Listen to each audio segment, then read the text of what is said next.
జై శ్రీమన్నారాయణ. నేను మీ icon astrologer Gattupalli Suresh Babu. మనము ఇప్పుడు టాపిక్ ఏంటంటే ఏ విషయం గురించి మనం మాట్లాడదామంటే, ఇప్పుడు ఏవైతే మనకి ద్వాదశ రాశులు ఉన్నాయో ఈ యొక్క రాశులకి అలానే లగ్నాలు, ఇప్పుడు ఎలా అయితే మనకి ద్వాదశ రాశులు ఉన్నాయో అలానే లగ్నాలు కూడా ఉంటాయి. అంటే మనకి ఇప్పుడు మేషరాశి ఉందనుకోండి, మేష లగ్నం ఉంటుంది, వృషభ రాశి వృషభ లగ్నం ఉంటుంది. అలానే మనకి రాశులు అయితే ఎన్ని ఉన్నాయో లగ్నాలు కూడా అన్నీ ఉంటాయి. 12 రాశులు 12 లగ్నాలు ఉంటాయి. ఈ లగ్నాల పరిమాణం ఏంటో ఉండేది అంటే 1 గంట 21 నిమిషం ఉంటుంది. ఈ 1 గంట 20 నిమిషం ప్రతిరోజు ఉదయం బ్రాహ్మీ ముహూర్తం నుంచి మనకి సాయంత్రం వరకు నైట్ వరకు కూడా మళ్ళీ ఈ ఒక లగ్నాల పరిమాణం ఒక లగ్నం అయిపోగానే ఇంకొక లగ్నం ఇంకొక లగ్నం ఇంకొక లగ్నం అలాగే మనకి ప్రతిరోజు కూడా ఈ 1 గంట 21 నిమిషానికి లగ్నం మారుతూ ఉంటుందన్నమాట.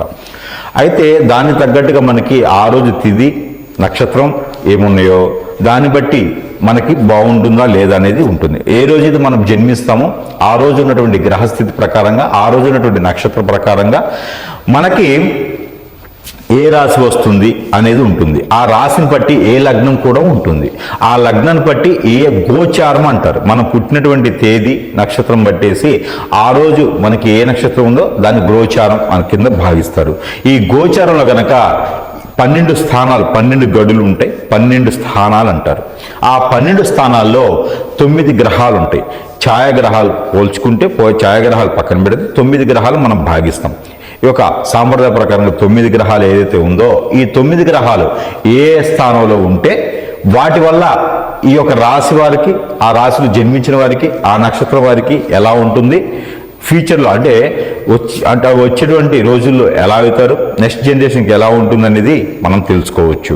అయితే దానికి భాగంగా కొన్ని దశలు కొన్ని నక్షత్రాలు అలానే ఆ నక్షత్రాల్లో మనం పుట్టినప్పుడు గోచార ప్రకారంగా ఏ గ్రహం ఏ స్థానంలో ఉంటే ఎలాంటి అదృష్టం వస్తుంది అనేది కూడా ఒక్కసారి మనం గమనించినట్టయితే కనుక, మనం ఎగ్జాక్ట్గా తీసుకున్నట్టయితే అంటే కొన్ని రాసులు మనము ఏ నక్షత్రంలో పుట్టామో చూసుకున్నట్టయితే కనుక ఆ నక్షత్రం బట్టి రాశి వస్తుంది. ఆ రాశిని బట్టి మనకు గోచారం అనేది ఏర్పడుతుంది. ఆ గోచారంలో ఏ స్థానంలో ఏ గ్రహం ఉండడం వల్ల మనకి అశుభ ఫలితాలు శుభ ఫలితాలు ఎలా ఉంటాయి అనేది, మనకి జీవితకాలం ఎలా నడుస్తాం అనే దానికి చూసినట్టయితే కనుక, మనకి ముందుగా చూసుకున్నట్టయితే కనుక ధనిష్ట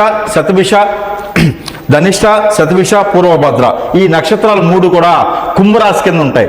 ఈ కుంభరాశిలో మనం ఈ 3 నక్షత్రాల్లో పుట్టినట్టు వాళ్ళకి కుంభరాశి కింద పరిగణిస్తారు. ఈ కుంభరాశిలో పుట్టినటువంటి వారికి గ్రహరీత్యా ఏ స్థానంలో ఏ గ్రహం ఉండడం వల్ల ఎలాంటి గోచారాలు, ఎలాంటి పరిహారాలు, ఎలాంటి దొరుకుతుందో చూద్దామంటే ఒకసారి చూద్దాము. అయితే మనకి ఈ స్వస్థానంలో కానివ్వండి, 2వ స్థానంలో కానివ్వండి, 4, 6, 12వ స్థానాల్లో శని భగవానుడు ఉండడం వలన వాళ్ళకి శని భగవాని యొక్క అశుభ దృష్టి అనేది ఎక్కువ కనబడతా ఉంది.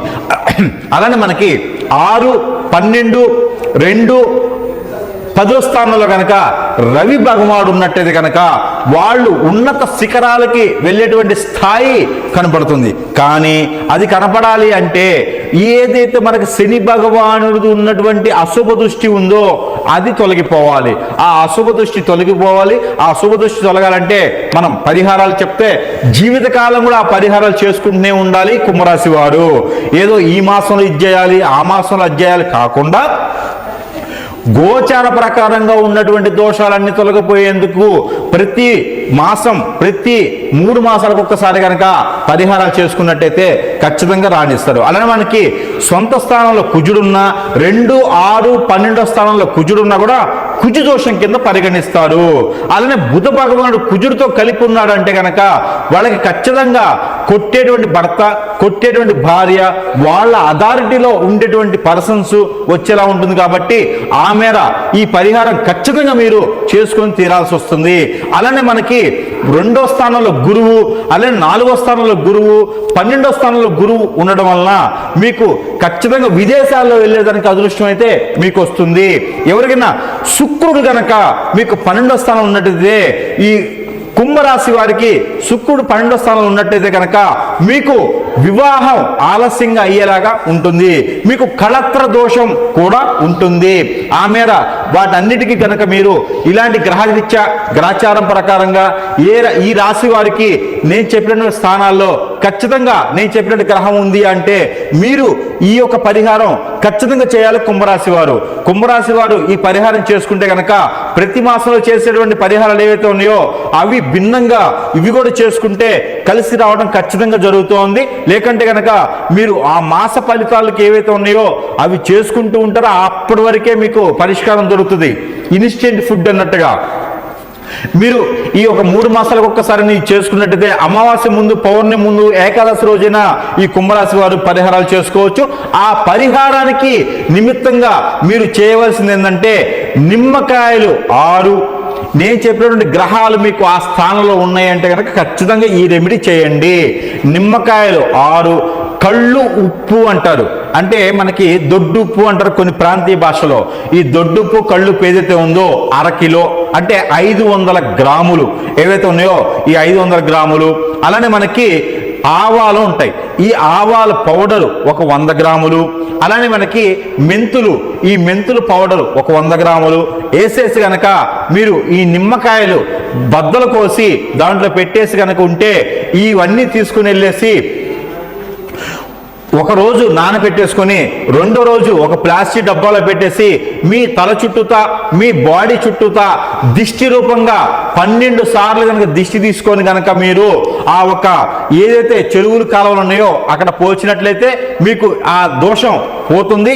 అలానే దిష్టి తీయకుండా అయితే కనుక నవగ్రహాల దగ్గర ఉంచేసి 5 ఒత్తులేసి ఆవు నెయ్యితో మట్టి ప్రమిదిలో దీపారాజన 3 మాసాలకు ఒక్కసారి చేసినట్లయితే కనుక మీకున్నటువంటి గోచార ప్రకారంగా దోషాలన్నీ కూడా తొలగిపోయేసి అష్ట ఐశ్వర్యాలు కూడా సాధించడానికి ఉంటుంది. కుంభరాశి వారికి స్వతహాగా వచ్చేది ఏంటంటే సొంత తెలివితేటలతో నిలబడతారు, ఇంకొక ఉమ్మడి కుటుంబాన్నైనా శాసించగలుగుతారు. అంటే మీకు ఎట్లాంటి ఫ్యామిలీ కూడా బాగుంటుంది. మీరు బాధ్యతలు తీసుకునేదానికి, కార్యాచరణ నిర్వర్తించడానికి, కొత్తగా అవకాశాలు వచ్చేదానికి కూడా బాగుంటుంది. కొత్తగా మీరే సృష్టించేటువంటి ఒక ప్రపంచంలో ఎంతో మందికి ఉపాధి కలిగించేలా ఉంటారు. కాబట్టి అందరూ కూడా ఇలాంటి చిన్న చిన్న పరిహారాలు చేసుకొని అదృష్టవంతులు అవ్వాలి. ఇది జీవిత కాలం, మీరు ఉన్నంత వరకు కూడా ఇలాంటి పరిహారం చేయండి. మీరు పిల్లలుగా ఉన్నా, పెద్దలుగా ఉన్నా, పెద్దవారైపోయినా, తాతయ్య స్థాయికి వెళ్ళినా కూడా ఈ పరిహారం కుంభరాశిలో ఉన్నవారు ఖచ్చితంగా చేయండి. మీకు అదృష్టం అనేది ఖచ్చితంగా వస్తుంది. కాబట్టి ఈ యొక్క చిన్న చిన్న ప్రయత్నాలు చేసేసి ఈ యొక్క పరిహారాలు చేసుకొని కనుక అందరూ అదృష్టవంతుల వాళ్ళని కోరుకుంటా ఉన్నాను. అందులోనూ ఈ కుంభరాశి వారికి అదృష్ట సంఖ్య కూడా ఇవ్వడం జరుగుతోంది. లైఫ్ లాంగ్ ఈ మాసంలో ఈ సంఖ్య, ఈ మాసంలో ఈ సంఖ్య అని కాకుండా మీరు లైఫ్ లాంగ్ కూడా ఈ నెంబర్ని అదృష్టంగా భావించవచ్చు. అందులో నెంబర్ మీకు 8, అలానే 6, అలానే 2, 1 కూడా మీకు రాణిస్తోంది. కాబట్టి మీరు ఈ నెంబర్స్ కనుక మీరు పరిగణనలో తీసుకోవచ్చు. మీరు లక్కీ నెంబర్గా భావించేసి ఆ నెంబర్స్ మీరు ఏదైనా కార్యాచరణ మొదలుపెట్టుకుంటే కూడా మీకు చాలా బాగుంటుంది. కాబట్టి ఆ మేర ప్రయత్నం చేసేసి కుంభరాశి వారు అందరూ కూడా అదృష్టవంతుల వాడిని నేను కోరుకుంటా ఉన్నాను. జై శ్రీమన్నారాయణ. అవి చేసుకుంటూ ఉంటారు, అప్పటి వరకే మీకు పరిష్కారం దొరుకుతుంది. ఇన్స్టెంట్ ఫుడ్ అన్నట్టుగా మీరు ఈ ఒక 3 మాసాలకు ఒక్కసారి చేసుకున్నట్టయితే అమావాస్య ముందు, పౌర్ణమి ముందు, ఏకాదశి రోజైన ఈ కుంభరాశి వారు పరిహారాలు చేసుకోవచ్చు. ఆ పరిహారానికి నిమిత్తంగా మీరు చేయవలసింది ఏంటంటే నిమ్మకాయలు 6, నేను చెప్పినటువంటి గ్రహాలు మీకు ఆ స్థానంలో ఉన్నాయంటే కనుక ఖచ్చితంగా ఈ రెమెడీ చేయండి. నిమ్మకాయలు 6, కళ్ళు ఉప్పు అంటారు, అంటే మనకి దొడ్డుప్పు అంటారు కొన్ని ప్రాంతీయ భాషలో. ఈ దొడ్డుప్పు కళ్ళు ఏదైతే ఉందో 1/2 కిలో అంటే 500 గ్రాములు ఏవైతే ఉన్నాయో ఈ 500 గ్రాములు. అలానే మనకి ఆవాలు ఉంటాయి, ఈ ఆవాల పౌడరు ఒక 100 గ్రాములు. అలానే మనకి ఈ మెంతులు పౌడరు ఒక 100 గ్రాములు వేసేసి కనుక మీరు ఈ నిమ్మకాయలు బద్దలు కోసి దాంట్లో పెట్టేసి కనుక ఉంటే ఇవన్నీ తీసుకుని వెళ్ళేసి